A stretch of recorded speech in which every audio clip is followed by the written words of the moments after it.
The rain hadn't stopped for 3 days. It drummed endlessly on the torn canvas roof of the forward aid post, a dull percussion that blended with the moans and static-filled radio chatter. Inside, the SEAL medic, Chief Petty Officer Ramirez, was elbow-deep in chaos. He'd patched gunshot wounds, set broken bones, and dragged bodies out of fire before. But tonight felt different. The woman sitting on the cot wasn't bleeding. She wasn't panicking either, just sitting there, silent, composed, her eyes scanning the tent like she'd memorized every exit before even sitting down. Her name tag read S. Vale, though most on base had already started calling her the Phantom.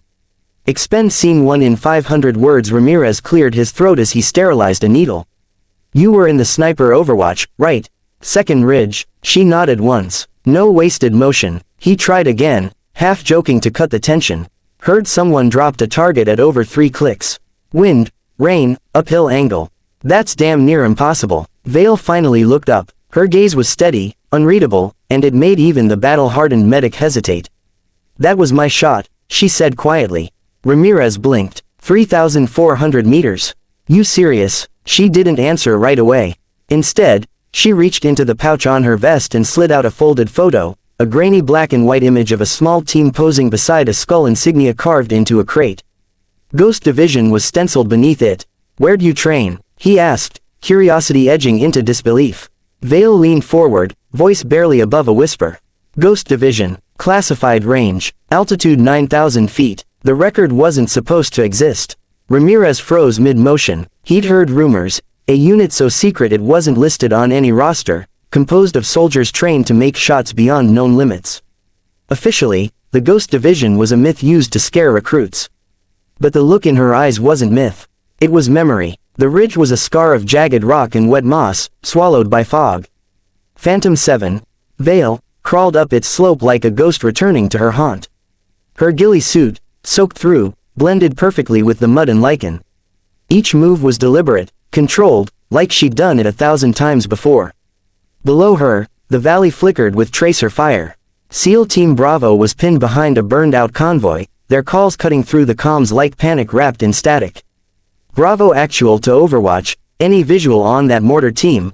Vale's gloved hand adjusted the focus on her Barrett XM500, the heavy rifle resting steady against a slick rock.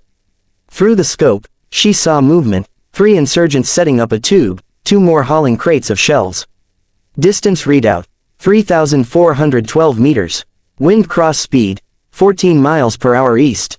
Temperature, 48 degrees Fahrenheit. Altitude, 6,800 feet. She exhaled once. Everything counts twice at this range. Overwatch copies, she said, voice calm. Target acquired. Copy that, Phantom. You're outside standard range. Vale didn't reply. Her heartbeat slowed until it barely existed. In her head, she could still hear the voice of her Ghost Division instructor, the one they called Reaper. At 3 kilometers, math won't save you. Instinct will. She adjusted 2 clicks right, 3 up. Then she did something Ramirez would never believe. She closed her eyes for a second, feeling the air shift across her cheek, the storm breaking in small, invisible layers. When she opened them again, her aim had already corrected itself. Trigger press, slow, deliberate, like she was letting go of a secret. The shot cracked like thunder. The recoil rolled through her shoulder, absorbed into the earth beneath her. She stayed still, watching the vapor trail curve through mist and rain, arcing impossibly far, then the flash. A burst of orange. The mortar tube vanished. 1 second later, the delayed echo of the explosion reached her. Then silence. Even the radio went dead for a moment. Bravo actual to Overwatch, confirm hit. Vale's tone didn't change. Target neutralized. Secondary hostiles fleeing east. A low whistle came through comms. Holy hell, Phantom, that's 4,000 yards in a storm. You just saved our entire flank. She exhaled quietly, letting the tension bleed out of her shoulders. The shot wasn't pride, it was duty. The kind of thing that lived with you forever. She began packing up, careful not to leave a single casing behind. The Ghost Division taught her that the best shooter wasn't the one who hit hardest, it was the one no one ever found. As she moved back down the ridge, lightning flashed across the valley, briefly illuminating her silhouette, half soldier, half specter. In the distance, Ramirez's voice came faintly over comms. Phantom 7, they'll want your coordinates for record verification. She paused only long enough to answer, Tell them ghosts don't leave records. Then she disappeared into the storm again, just as silently as she'd come.